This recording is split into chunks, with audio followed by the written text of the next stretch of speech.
Welcome to Navigating the Customer Experience. Want to improve your organization's customer service? Looking for insider tips to knock your customer socks off?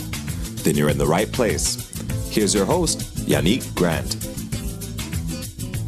Welcome to Navigating the Customer Experience. On today's episode, we're going to be talking with Matt LaClear, SEO expert and founder of your Ad Squad.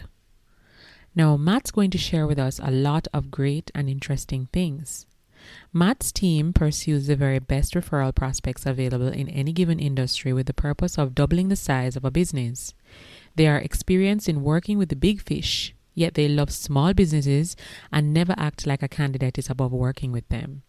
They help their clients to see their sites on the biggest referral targets in their industry, resulting in huge dividends. It forces clients to up their game to the next level and grow business. Rainmaking. In 2004, Matt had his house buzzed 3 times by an Apache Helicopter because of his aggressive follow-up efforts on a $3 million proposal he had submitted to the owner.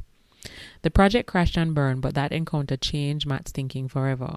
It changed the way he approached business and as a result, how he helps others to grow their companies through SEO.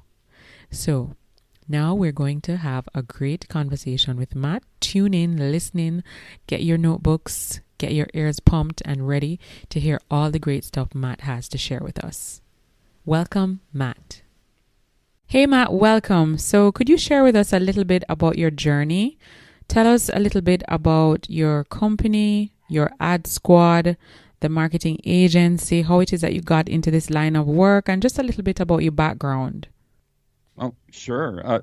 25 years ago, man, that's a long time ago. 25 years ago, I came home from work and all my neighbors were in front of my house. I didn't know what was going on. And then I noticed a little girl was riding my daughter's bike. We had just bought her for Christmas.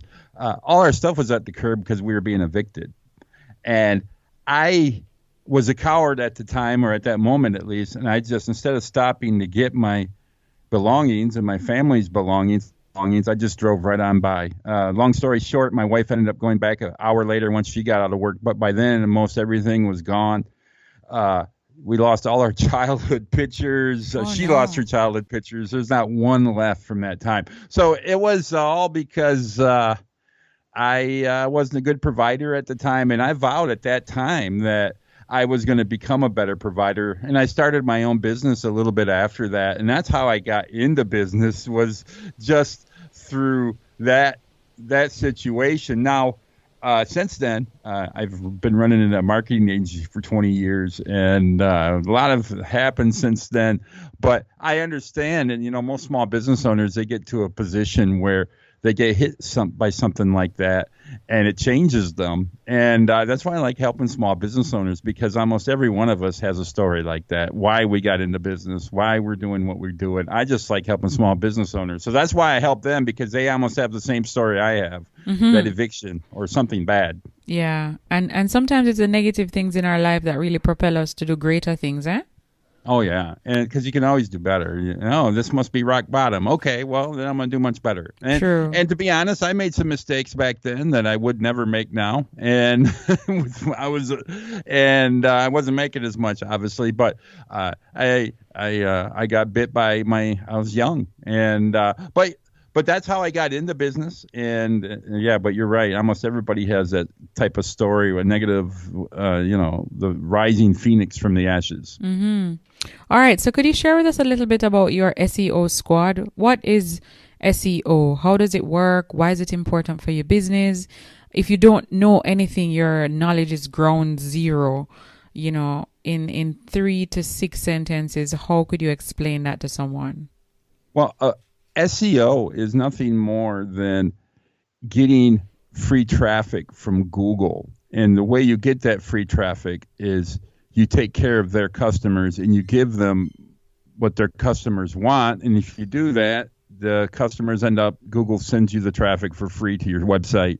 And you make a lot of sales, and you don't have to pay for the traffic. So that's SEO. I don't know if that was 6 sentences. Yes, it was pretty clear.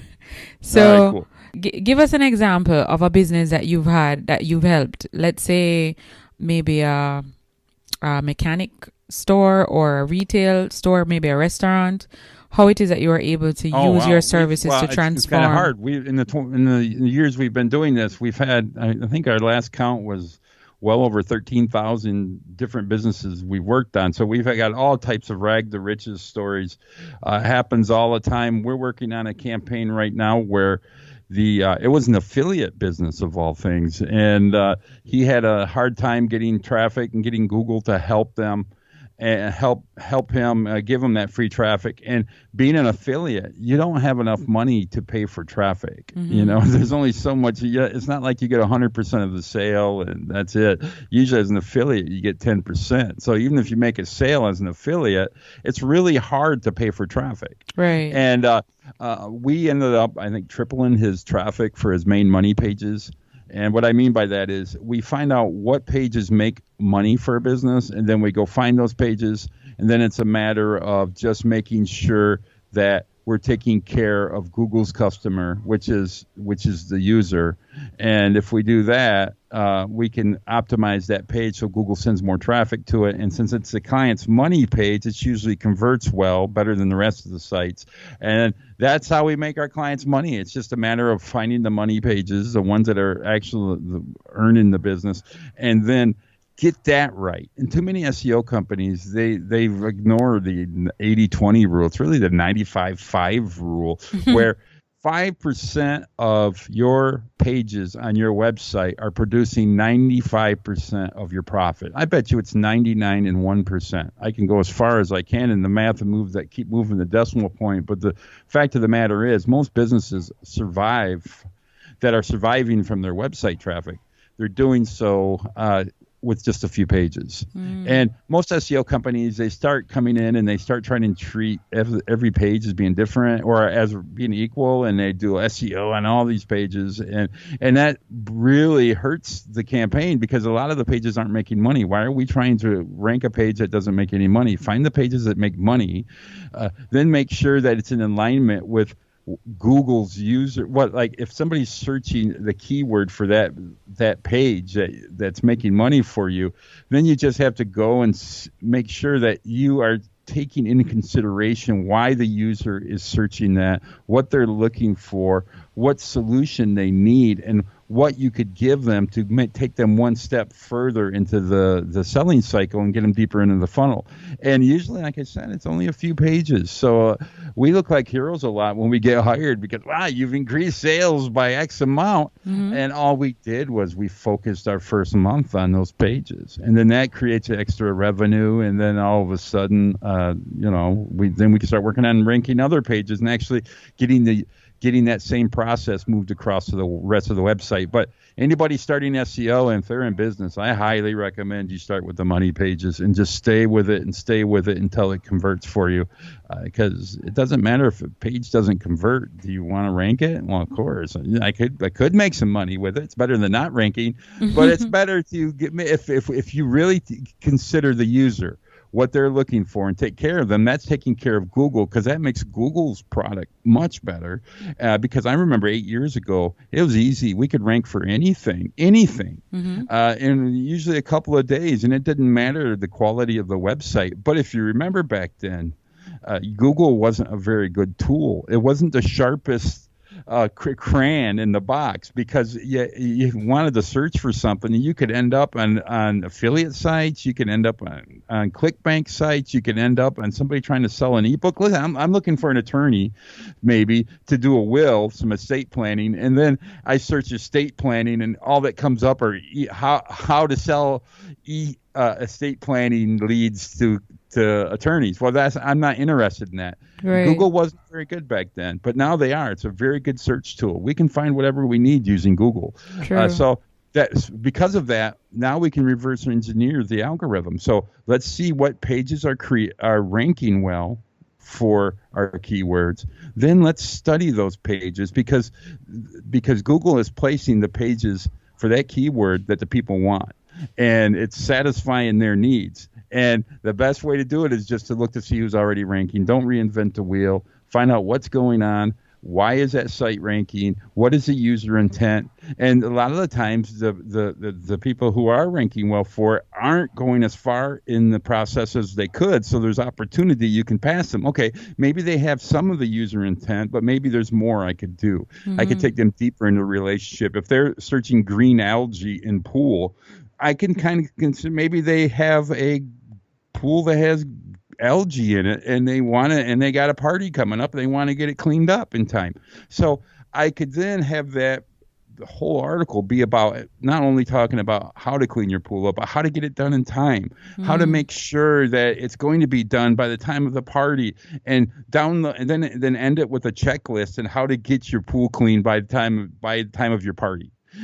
Well, that's going to be a piece of content that the user is going to find very useful. It's going to be something that when they click it and they find it, they're not going to rush out and hit back on their browser so they can go to the next person on the Google listing to find, or the search result rather, than find out who's ranking. No, they're going to stay at your site and they're going to get their information. Well, Google's watching all that, and they know that, so they know that you're taking care of the people coming to your site. And that's the best SEO tip I can give anybody. If you take care of the user, Google's always going to take care of you. Because why? Because you're taking care of Google. The minute that Google's tool is if somebody searches Google for something and they can't pull up results for it, well, you're going to get in a situation where people are going to stop using Google. So the Google loves finding great information that is in alignment with what the user is looking for. And because of the precision, like I said, and I'll repeat myself, because of the precision of Google's tool now, we can use Google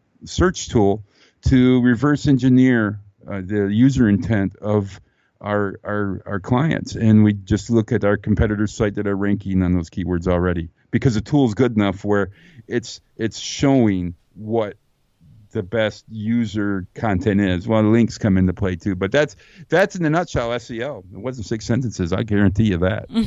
That's good.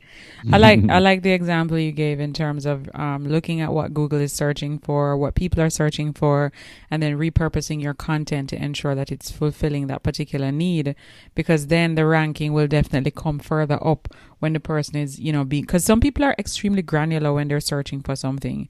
So it's good when if you're granular when you're searching for something, and the tool can actually populate the specific information within the first 3 options that come up, it makes the experience that much better. You don't have to be digging through 3, 4, 5 pages, 16 different articles or videos or images trying to, find the information that you're looking for. Oh, absolutely. And you can build a bridge that way too. Like, for instance, let's say you are a pool supply company and you sell tablets. Say you drop the big tablets in the pool and it makes the green algae go away, and it's fast. And say it happens in 24 hours. Now, most business owners, they're going to try to rank that product page for the keyword because that's the page they want everybody landing on. Well, most of the people that's searching the green algae in my pool may not understand that there's a tablet ready for them that could help them. And they're not looking for that solution. At that point, they're still further up in the funnel. They're still looking for information. So if we search that keyword, and if we own that pool company and we notice that there's no other product pages ranking for the keyword, there's a good chance that our product page won't work for it either. Why? Because the user for that keyword that's searching it isn't looking for a tablet at that point. They're just saying, how do I fix my pool? They don't want to end up on a product page. Instead, they want to know that we understand their problem. We break their problem down. This is why you have algae in your pool. We're not just trying to sell you a scam or snake oil. You have your algae in your pool because of this, and there's a test you can do, and this is why you get rid of it. And once we demonstrate that we understand all that, we could have a little banner on the bottom of that article that says, you want a checklist on how to get your pool taken care of? And by the time of your party, like I said, they download the checklist. They're going to get the checklist. It's the next logical step in their solution to fixing their problem with the pool. So what happens after they get the checklist and they go through all that and they start trying to treat it right? They change the filter, they put in extra chlorine, and they're still having a little problem. And then they get hit with an email from you, say, hey, are you still having trouble with your pool? It's going to be 3 days after they download the checklist, or 2 days. Yeah, I am. Well, check out our product here. Just drop a couple tablets in and it'll be ready in 24 hours. Now, that's a real solution. Now, had they just been sent straight to our product page and we asked them to buy the tablets, well, now we're in a situation where we're trying to rush the sale. And in SEO, we can't rush the sale. And that's the way it used to be. We would only rank product pages because they were easy to rank, but that made Google less effective as a tool. So they made algorithms that made it so those pages wouldn't rank. And so that's the good news is if you see a competitor that isn't going further in the funnel, but they're taking in consideration of the user intent, but they're not adding any teeth to it, like banners to go deeper into the funnel for a lead magnet. And usually if you just offer a checklist, hey, do you want all this information in a checklist? We in our PDF, just give us your email. Usually those do really well, and as far as lead generators. So it's having the opportunity of knowing the user intent and taking care of the user allows us to not only rank better, take care of Google's users better, but also funnel prospects that we do get deeper into the funnel and into their own funnel. And what's their funnel? They go into the funnel, they think, I got to fix this pool. And by the time they get out of the funnel, they want a clean pool. They want a good barbecue. They want to have that good thing. So they're looking for it. They don't want to, tablets are not in their mind at that point. There will be, but first we have to let them know that we understand their problem and we understand why it happened and that we are the authorities in this on this problem. We're not just some people that bought some tablets from overseas and now we're trying to sell it for $99.99 and we're saying it cures cancer and cleans your pool out. They just want to make sure we're not that person. Yeah. And it has to be done at the speed of human interaction. You know, we would never go on a first date and ask somebody to marry us, at least unless it was arranged marriage, and in other cultures that happens. But I mean, here in the United States, nobody, it just isn't heard of. Anybody that asked you to marry you on your first date, you would probably think something was strange with that person and not have a second date.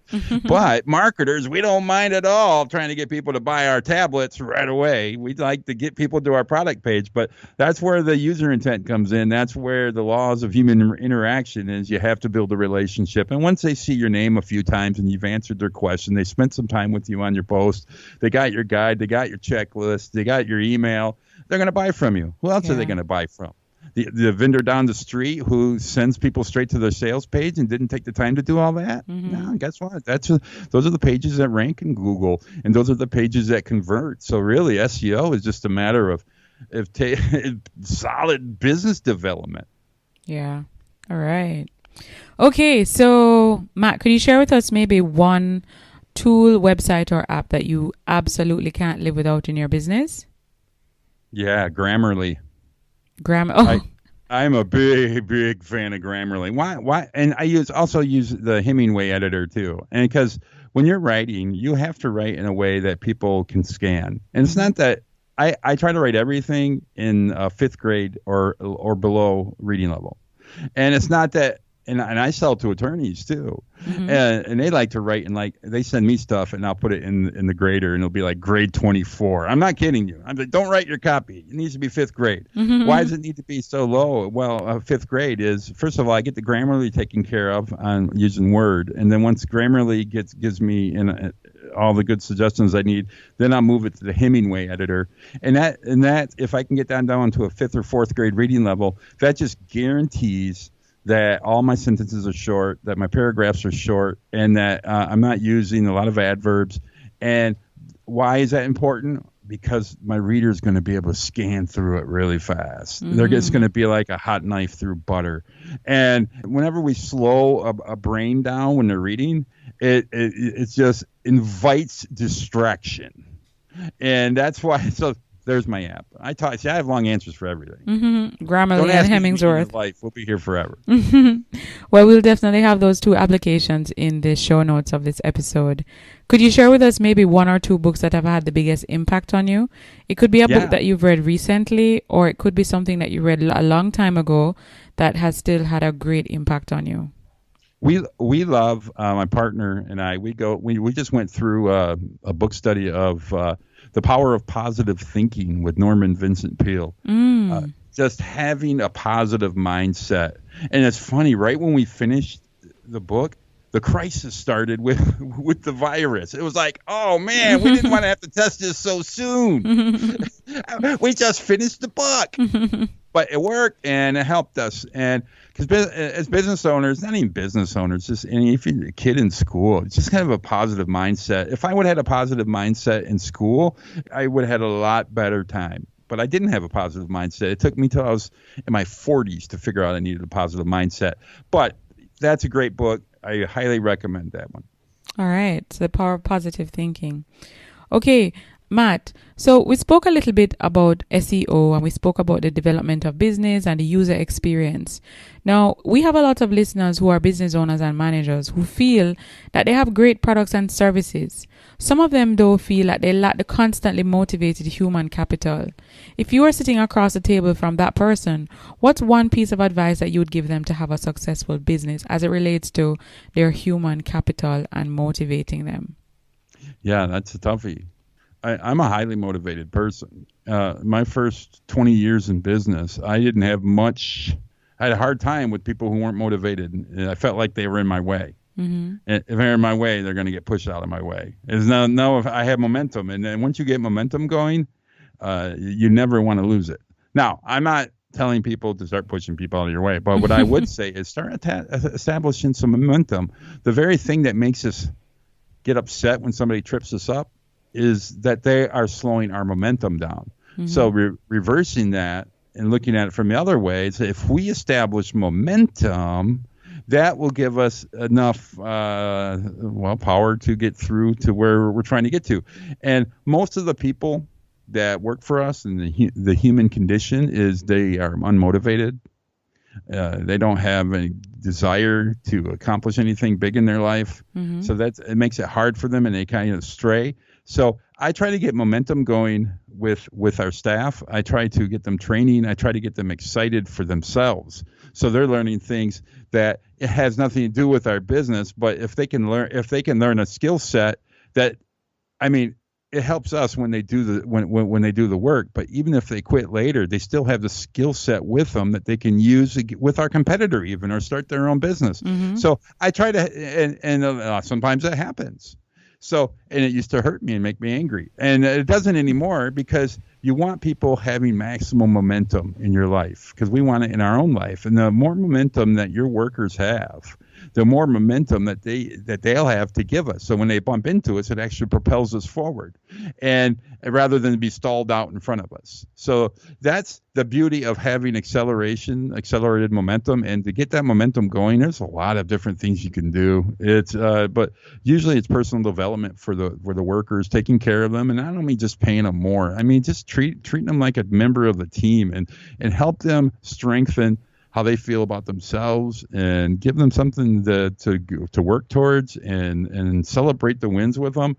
And they get momentum, and sometimes they get so much momentum they go out the door. Yeah, and they go somewhere else for more money. Mm-hmm. But you know what? I did my job in those cases. So I would just say anybody in that position, just get some momentum going. Get your employees excited. There's a lot of different things you can do for them. Get some training going. Usually online training, and it usually is a good momentum builder too for staff, because especially if there's certification involved, because that skill set that they're padding their own resume. Yeah. Now they're doing something not just for you because they're getting paid, but now they're doing something for themselves. True. And that's what I would say. If you ask me that question again, I would give you the Cribs note version. Would be the short version. Would be get your employees excited about themselves. Do some personal training. Get them help them always be padding their resume with whether it's certifications or experience, or even help them with case studies.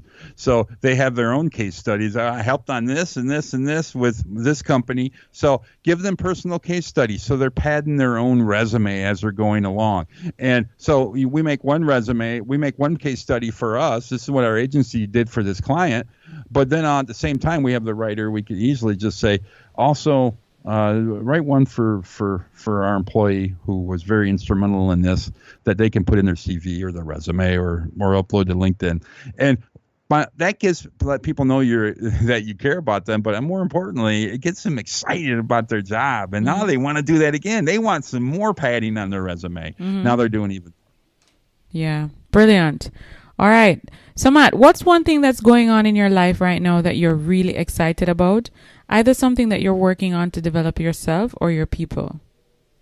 We're doing a lot of different things because of the crisis, and it's forced us to do a lot of things. Something that we're really excited in is getting buy-in from our employees on the work they're doing. We're getting scorecards, so it's not like we're going to be checking on that, but they're going to be giving us scorecards at the end of every week of what they've accomplished and what they haven't accomplished, and it keeps us from having to look over their shoulders.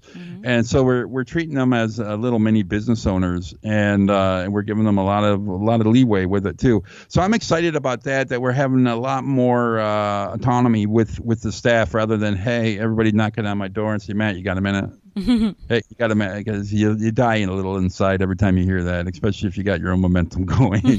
So we're getting buy-in, and it's working, and that has me excited because that's momentum. All right, nice. Okay, Matt. So could you tell our listeners where they could find you online? They've listened to this episode. They found that the information that you've shared is extremely relevant. They're probably thinking of applying some of the SEO technology to their own business, and they want to get in touch with your ad squad. How can they reach you or the business online, and where can they find you online? There's two places. One is on our website. That's yourseosquad.com, yourseosquad.com, or they can go to Facebook and type in Matthew LaClear. That's Matthew LaClear, that's LACLEAR, and that'll bring up my page, and that's where I spend my days. And those are the two places where I can be found, and I have all kinds of information on both. Your SEO Squad, if they scroll to the bottom of the page, yourseosquad.com, I have a bunch of free courses down there. They don't even have to opt in to get them. It's all out in the open. I'm taking care of the user. Very good. All right. Now, before we wrap the conversation up, I always like to ask my guests, do you have a quote or saying that you go by that during times of adversity or challenge, this quote is something that you will revert to kind of just remind you what you're working on and to just refocus, re-strategize, get you back on track? Do you have one of those? I have it pinned right in front of me. It's a Psalm 16, verses 5 and 6.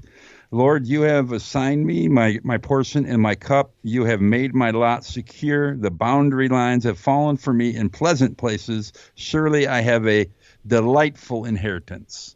That makes it very easy for me to do business deals when I have that mindset. Oh, very nice. Wow. That's so beautiful.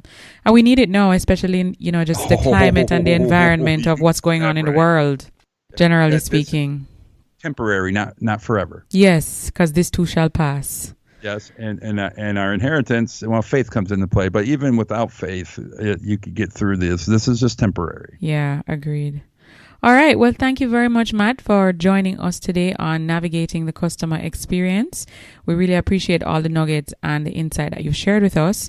And again, we're going to have the links to the books and the online resources that you shared with us in the show notes of this episode, as well as connectivity platforms that you indicated that you are very much active on.